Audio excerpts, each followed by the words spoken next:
es Luis, que dice lo siguiente: si uno lee la historia, se da cuenta que los cristianos que más contribuyeron al mundo actual fueron los que pensaban más en el ¿qué? En el venidero. O sea, lo que podemos decir es que los cristianos que dieron más fruto son los que pensaban más en lo eterno que en lo terrenal. Y después él continúa diciendo, la cita es más larga: es mayormente desde que los cristianos dejaron de pensar en el otro mundo, en el futuro, que se han vuelto ineficaces, infructíferos.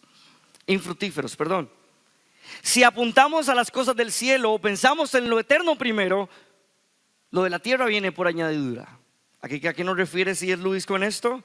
Es que si apuntamos a lo eterno, realmente disfrutaremos como debe ser lo terrenal.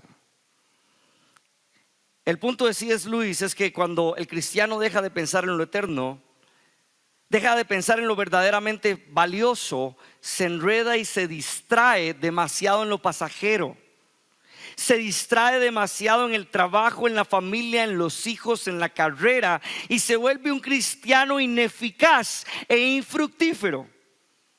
El cristiano que solo piensa en el hoy y en lo ahora es un cristiano que no va a impactar su presente.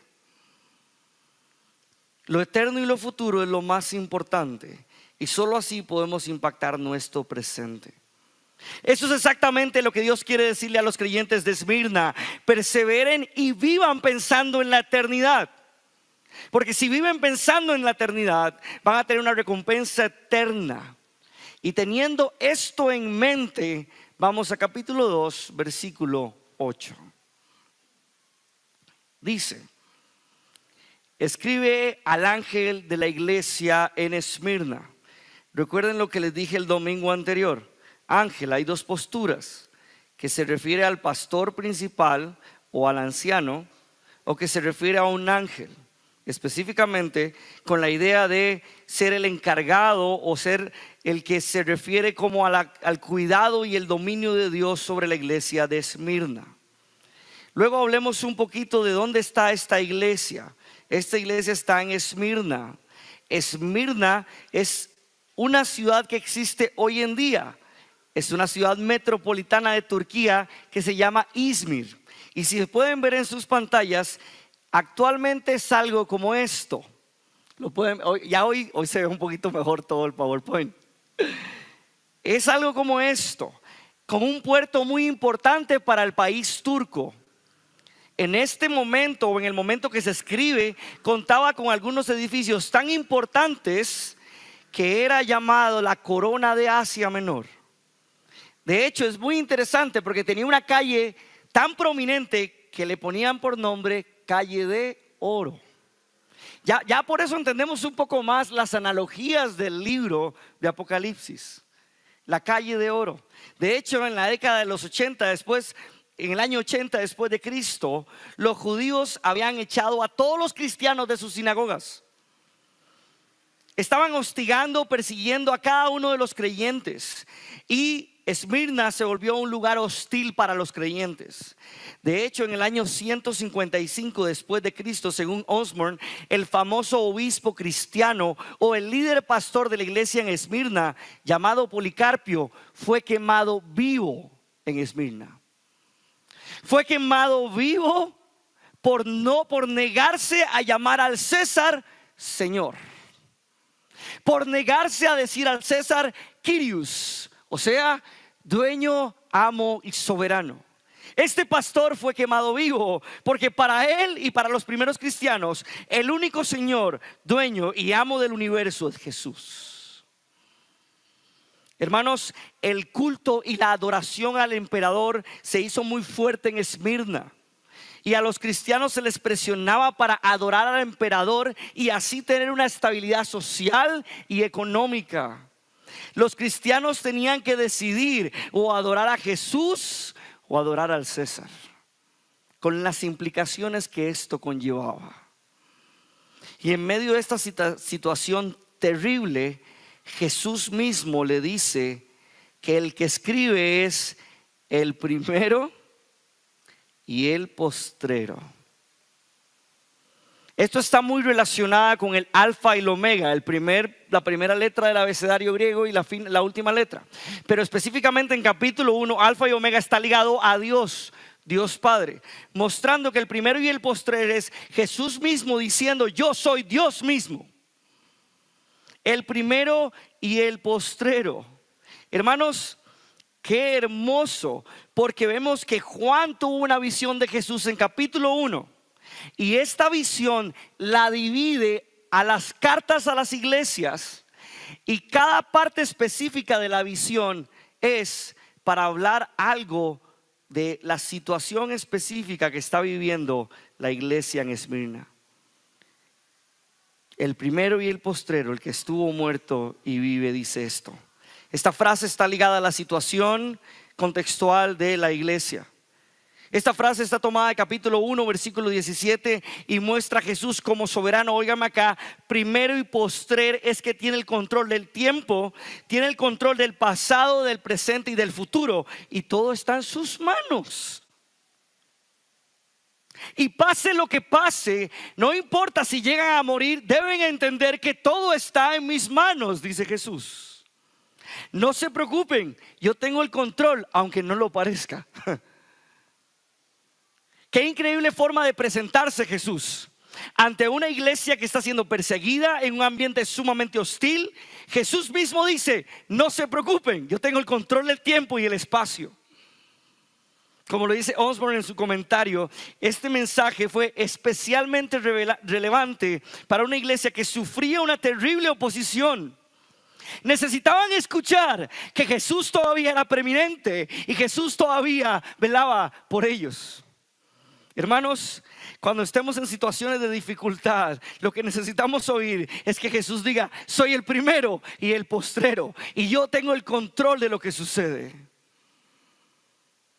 Wow, y no termina el versículo 8 ahí, sino que Jesús mismo dice: yo soy el que estuve muerto y vivió.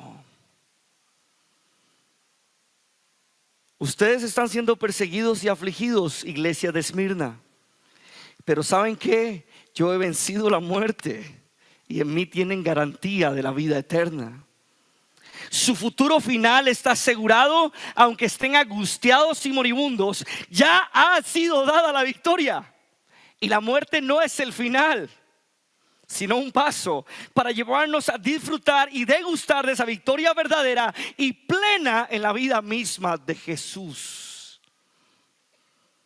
Luego Jesús dice: yo conozco tus obras, igual a como le dice a las otras iglesias.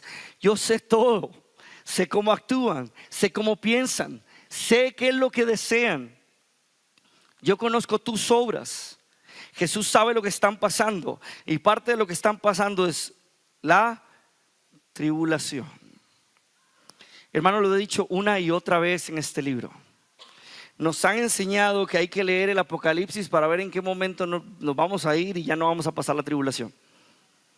Y como les comentaba un domingo de estos, hay personas que se han ido de la iglesia porque no les he dado una respuesta de cuándo va a ser el rapto. Porque las personas miran con egoísmo el Apocalipsis, porque solo miran cómo no van a sufrir. Pero la Biblia enseña que la tribulación es parte del cristiano.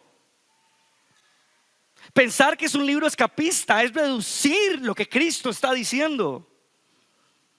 La Biblia no se trata de que vas a escapar de la tribulación. La Biblia se trata de que vas a ser fortalecido en medio de ella. La Biblia no se trata de huir del dolor y el sufrimiento, sino de perseverar en medio del dolor y el sufrimiento. La Biblia no te garantiza, querido hermano, que no sufrirás y que todo se arreglará. Si estás aquí porque crees que tu matrimonio, tu trabajo, tu carrera, todo se va a arreglar, déjame decirte, querido hermano, que no deberías estar acá. Porque estamos aquí para ser fortalecidos por Jesús mismo y para perseverar y demostrar que su amor es perfecto. Jesús dice: yo sé lo que están pasando, persistan porque yo he vencido al mundo y al final tendrán victoria. Yo conozco tu tribulación y conozco tu ¿qué? Conozco tu Vayan conmigo, recuerden lo que siempre les digo, en gracia y verdad el pastor no es lo más importante, es lo que la Biblia dice. Esa persecución los ha llevado hasta la pobreza. Hermanos, estamos en una época donde los cristianos por lo general estaban en las clases sociales más bajas, eran los más pobres. ¿Saben por qué? Porque en medio de un ambiente pagano y hostil, donde la adoración al César era lo que proveía estabilidad y seguridad. César era el emperador de Roma en ese momento. Entonces, en medio de eso, los cristianos que querían seguir a Jesús muchas veces renunciaban de su bienestar social para adorar a Jesús. Perdían los empleos porque sus jefes eran paganos o judíos. No eran tolerados. No había tolerancia ni protección para un creyente. Eran tomados como una secta dentro del imperio. Y de hecho los judíos eran sumamente hostiles con los cristianos, buscando incitar al odio en contra de ellos. Buscaban que cada uno de los creyentes muriera. Los creyentes de Esmirna sí eran verdaderos creyentes. Wow. Personas que dejaban todo, su bienestar social, su bienestar económico por amor a Cristo. Algunos eran, oigan esto, algunos eran enjuiciados injustamente y perdían sus hogares, sus posesiones y hasta su familia de forma injusta ante la ley. Y todo eso por amor a Cristo y no renunciar a Cristo. Hermanos, lamentablemente hoy la pobreza es un símbolo de debilidad. Hoy la pobreza es un símbolo de condenación. Hoy todos quieren ser ricos. Hasta las mismas iglesias predican un evangelio de la prosperidad, otro evangelio. Un pastor en un video se pone una chaqueta rota y dice: ustedes me van a creer así. No sé si han visto ese video. ¿Me van a creer así con esta chaqueta rota? Dice: no, así no me van a creer. Y se cambia y se pone una nueva. Lo que está queriendo decir ese pastor es que su posición económica le va a dar respeto ante su congregación. ¿Y saben qué es lo peor? Que criticamos eso en la iglesia, pero en los trabajos y en la sociedad pasan lo mismo. Depende de cómo nos vestimos, de las marcas que usamos, del carro que tenemos, sentimos cierto prestigio ante otras personas. Hermanos, la pobreza se ha vuelto un símbolo de debilidad y maldición. Pero en la Biblia la pobreza por seguir a Cristo y dejar todo por seguir a Cristo, hermanos, es riqueza eterna. Es por eso que hay un paréntesis en el texto. Pero tú eres rico. Te han perseguido, te han robado, te han extorsionado, te han dejado pobre y desamparado, te han tirado injustamente a la calle por mi nombre. Pero déjame decirte, Jesús mismo te dice: eres rico. Wow. Porque la eternidad es más preciosa, más cara y más valiosa que la acumulación económica o material en la tierra. Porque Jesús mismo dice: el valor de lo que has ganado es inmensamente mayor a lo que has perdido.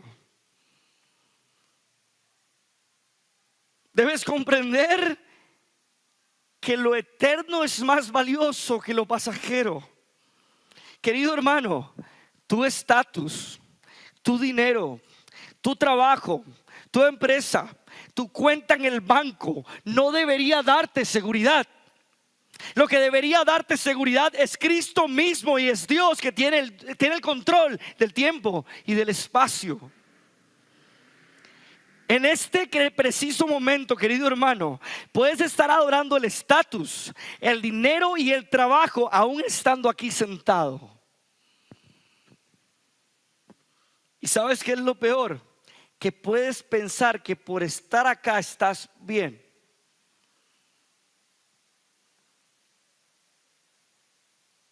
Hermano, aún teniendo casa, carro, techo y comida, puede ser que seas espiritualmente un pobre diablo que no tiene nada asegurado en la eternidad. Aún teniendo un techo y una camita caliente, puedes ser un pobre diablo que no tienes nada asegurado cuando mueras. Porque cuando estés en el lecho de muerte, no tendrás ni la más mínima esperanza, porque todo tu esfuerzo y dedicación fue por el dinero aquí en la tierra.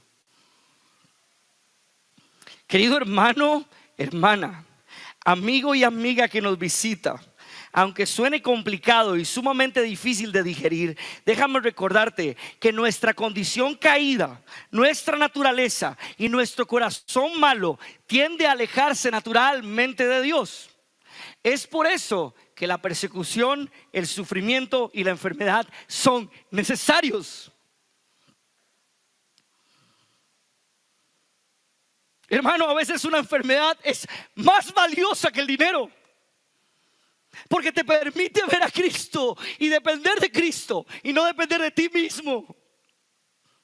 A veces la pobreza te hace ser una persona lúcida y pensar en lo que realmente es importante.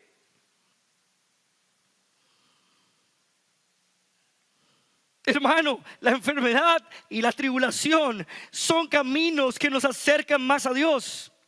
Son los momentos más lúcidos del creyente, cuando dejamos de depender de lo que tenemos y dependemos de quién es Él. Hermano, no me quiero adelantar mucho, pero hay una diferencia, un contraste muy interesante entre la iglesia de la Odisea y la iglesia de Esmirna. A la iglesia de la Odisea le dice esto: yo conozco tus, vamos a ver, aquí está. Jesús mismo le dice a la iglesia de la Odisea: porque tú dices, soy rico, me he enriquecido y no tengo necesidad. ¿Y qué dice Jesús de esas personas, de esa iglesia? Fue peor que lo que yo acabo de decir. Jesús dice: eres un miserable.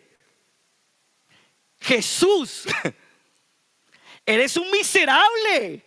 ¿Sabes qué? Das lástima. Realmente eres pobre, ciego y desnudo, aunque tengas tu armario lleno. Wow. Ahora, querido hermano, tal vez no te pienses igual a la Odisea. Tal vez no pienses en tu mente: mira, soy rico. Tal vez pienses que te haga falta mucho dinero todavía, muchas cosas todavía. Pero déjame decirte que sufres del mismo mal que la Odisea: el amor al dinero. El amor al dinero. No está mal tener dinero y cosas materiales. Está mal amar eso por encima de amar a nuestro Señor. Está mal someterse al dinero como tú, curios, como tu Señor, por encima de Cristo. La gran diferencia entre la Odisea y Esmirna no es cuánta cantidad de dinero tenían, es cómo era su vida espiritual. Jesús no tiene nada contra Esmirna. ¿Saben por qué? Porque la dificultad ha purificado su fe. Porque la persecución ha dado madurez y los ha hecho plenamente dependientes, única y exclusivamente de Cristo. Es por eso que en lugar de quejarnos en momentos de dificultad y en momentos de sufrimiento, debes correr a Cristo en los brazos del Padre. Estábamos en una tienda con mi hija Maite y empezó a caminar y ella se perdió. Ella creía que estaba perdida, pero yo, ojo al Cristo. Es mi princesita. Y cuando ella vio que no estábamos, lo primero que hizo fue: mamá. Le cuesta gritar y llorar. Y nos fue a buscar. Esto es lo que Cristo espera de nosotros, que cuando perdidos corramos a los brazos del único lugar donde hay seguridad. No en tu casa, no con tu familia, en Cristo, en los brazos de Él es el único lugar donde hay seguridad. Y no solo conoce su tribulación, su pobreza, sino que conoce la blasfemia de los que dicen ser judíos. Blasfemia de dos formas: blasfemia como tal o calumnia. Pero es interesante porque en la Biblia la blasfemia es una ofensa directamente contra Dios. La calumnia es una ofensa contra su pueblo, sus hermanos. Y esto es importantísimo porque esta doble interpretación nos ayuda a comprender bastante bien lo que está sucediendo. Los creyentes habían sido expulsados de las sinagogas. Los judíos incitaban al odio contra los creyentes. De hecho, los judíos denunciaban injustamente a los creyentes ante el gobierno para que fueran ejecutados por Roma. Oímos al principio, a mediados del segundo siglo, los judíos fueron tan rapaces que denunciaron al pastor Policarpio de Esmirna. Hermano, te he dicho una y otra vez que el libro de Apocalipsis no es para tener miedo. Pero déjame decirte que si no eres creyente, tienes que tenerle miedo a alguien, al único que tiene el poder de enviarte al infierno. Querido hermano, las iglesias han dejado de predicar sobre el infierno y el castigo. ¿Saben por qué? Porque no es popular. Porque es más fácil decir un par de cositas bonitas en el púlpito, un par de chistes y se llena la iglesia.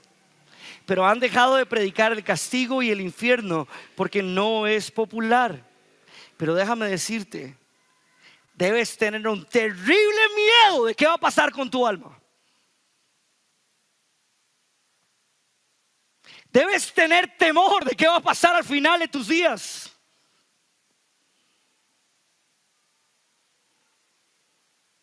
Debes de tener gran miedo de qué pasará en la eternidad. Y debes de dejar de pensar como esclavo para pensar como hijo. Déjame explicarte esta analogía. ¿Qué dijo el hijo pródigo cuando se dio cuenta que estaba comiendo entre los cerdos? ¿Qué pensó que iba a hacer? Voy a ir donde mi padre para que me contrate como uno de sus trabajadores, pensando como esclavo. Voy a ir donde mi papá para que me contrate y me pague igual y pueda por lo menos comer del salario que le da a los trabajadores. Él pensaba saciarse con las migajas, pero no entendía que era hijo y heredero de su padre. Querido hermano, si eres creyente, estás pensando como el hijo pródigo, alimentándote de las migajas de tu quincena, de las migajas de la forma en cómo gastas el dinero. Esos son migajas. Estás pensando como hijo, queriendo ser un peón más de este mundo. Pero como esclavo, pero piensa como hijo, porque la eternidad es tuya. Lo más valioso es tuyo. Vive así. Hermanos, dice: no temas por lo que vas a sufrir. Yo te digo que el diablo echará a algunos de ustedes en la cárcel para que sean probados. Cambia de Satanás a diablo. La palabra diablo en griego es el que se opone, el adversario, dando a entender que este es el adversario de la iglesia. Pero sabemos que ni las puertas del Hades prevalecerán contra la iglesia. ¡Wow! Él tomará a alguno de ustedes, los echará en la cárcel para que sean, ¿qué dice acá? Probados. Y probablemente, vayan acá, probablemente por la forma en la que se enjuiciaban en ese momento, eran llevados a la cárcel para esperar su ejecución. Por eso dice, probados y hasta la muerte. Hermanos, probados tiene otra doble interpretación aquí y es muy importante. Probados es la palabra que se puede traducir también como tentación y se puede traducir como prueba. Esto es muy importante que lo sepan, Porque en la Biblia, cuando se traduce como tentación, es para que nos alejemos de Dios, y las circunstancias y las situaciones son para que neguemos nuestra fe. Pero cuando se refiere a prueba, se está refiriendo a algo que me va a hacer madurar, que me va a hacer crecer, que me va a hacer perseverar. O sea, la idea de Satanás, óiganme acá, la idea de Satanás o del diablo, el que se opone en esta sección del texto, es decirle o hacer a la iglesia, presionar a la iglesia con tribulación, presionar a la iglesia con tribulación, con muerte, con cárcel y dificultad, para que los creyentes digan: no creo en Dios, para que renieguen de Dios.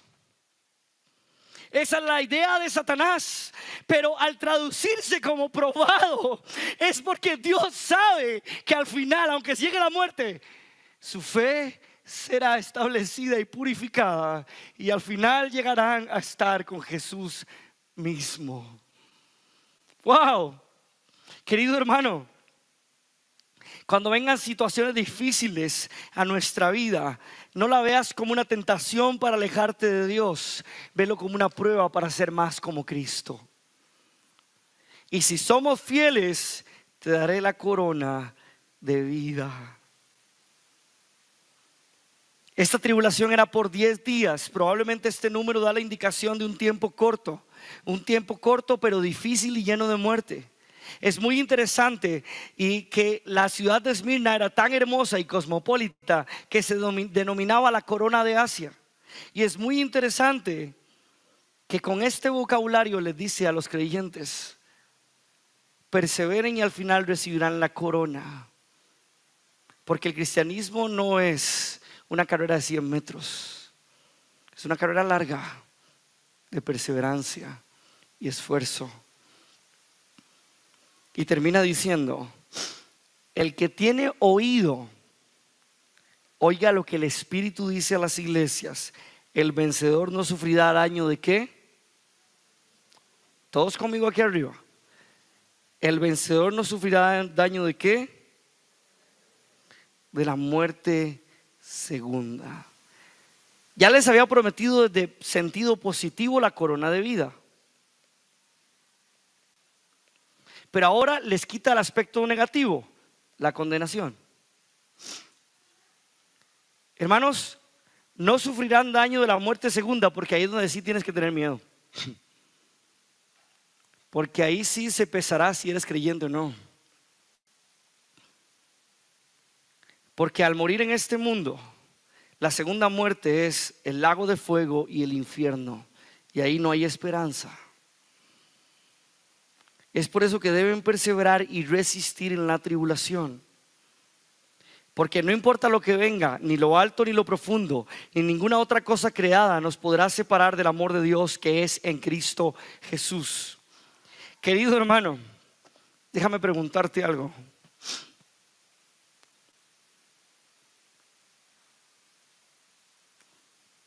¿Realmente si estuvieras en la misma situación que los creyentes de Esmirna, no te inclinarías ante el César?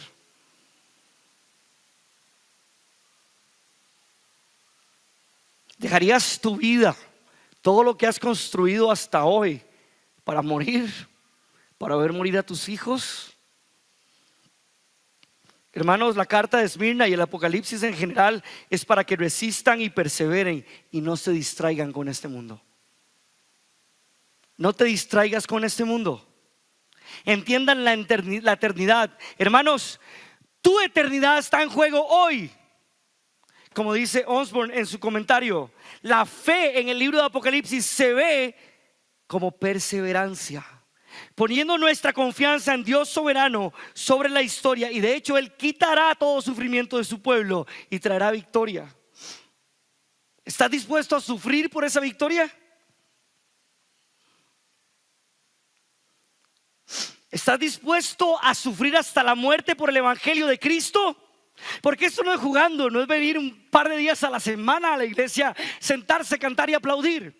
Esto es la eternidad en juego. ¿Estás dispuesto a negarte a ti mismo, como dice Marcos? Y oiga lo que significa esto. ¿Estás dispuesto a negarte a tus deseos, a negarte a tu propia gloria para obtener y ver los deseos de Cristo en este mundo? ¿Estás dispuesto a negar tus objetivos para que persigas sus objetivos y su gloria, aunque implique la muerte? Respóndete eso en tu corazón, porque de eso depende tu eternidad. ¿Estás dispuesto a ser como los creyentes de Esmirna, a perder el trabajo por Cristo, a tomar decisiones distintas por Cristo, a perder amigos por Cristo, familiares por Cristo, estatus por Cristo y dinero por Cristo? Porque si no, realmente no sé para ti quién es Cristo.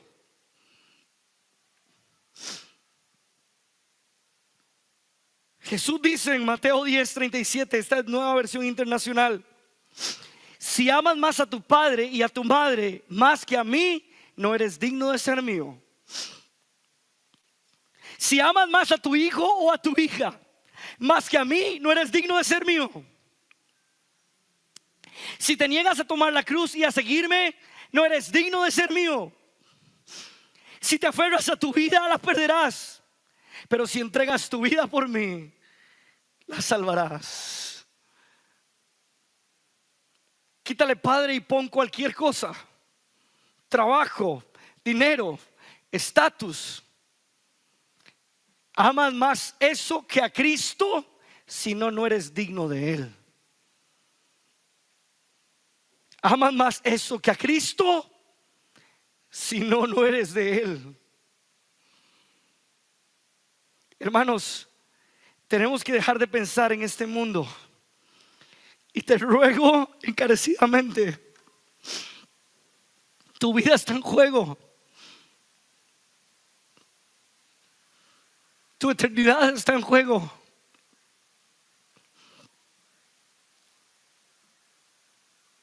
Nuestra alma está en juego. Tu alma importa más que otra cosa. Nada de esto es malo. Padre no es malo, madre no es malo, amar a los hijos no es malo. Pero si todo eso es un ídolo en tu vida, lamentablemente no eres digno de Él. Hermanos, piensa en lo eterno, abraza lo eterno y camina como peregrino en esta tierra, y realmente disfrutarás con medida, como Él quiere que disfrutes lo que Él te da. Porque es hermoso tener padres, tener a mi esposa, a mi hija. Es hermoso disfrutar de eso, pero nada de eso tiene más valor que Cristo. Porque si me pusieran a escoger, pediría sabiduría y fuerza para escoger a Cristo en lugar de todo lo que tengo hoy. Si en este momento perdieras todo lo que tienes, ¿cómo te sentirías? Porque la analogía es que si perdieras todo lo que tienes y tienes a Cristo, tienes todo.